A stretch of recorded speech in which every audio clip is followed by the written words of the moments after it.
A day in my life by small content creator slash kasambahay. So, ito na nga yung kaganapan ngayong umaga sa buhay ni Inday. Aba, may part 2 pala ang kanyang kasipagan. Siyempre, panibagong umaga, panibagong gawain na naman tayo dyan. Pag talaga naman ngang sinipag ang inyong Inday ay kulang na lang ay lahat kuskusan, pati padera ay gusto na rin kuskusin at linisan. Tinotopak na naman tayo ng ating kasipagan. May time talaga na dumadating na inaabot tayo ng 100% na sipag. O, aminin nyo, minsan tinatamad din kayo.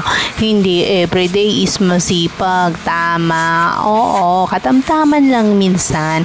Siyempre, gumagawa tayo. Pero may times talaga na nakakatamad. Aminin nyo. Aba, at may part 2 pa rin pala ang paggagamas ng inyong Inday. So, yung natapos ko kasi kahapon is yung kabila lang yon. Pero mas malawak yung kahapon. Ito yung dito sa kabilang side, kaya tinapos ko na. Buti natapos ko kahapon yung kabilang side, yung malawak.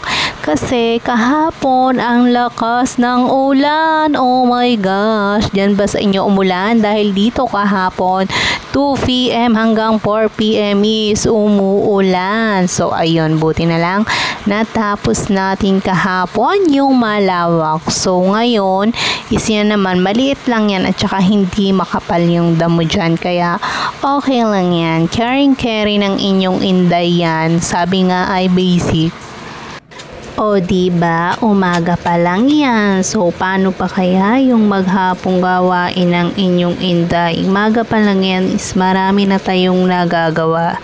Part yan ng ating trabaho. Kailangan nating magsipag. Aba naman, bawal ang tatamad-tamad. Pumasok ka pa nakatulong. Kung ikaw rin lang ay tamad, charot.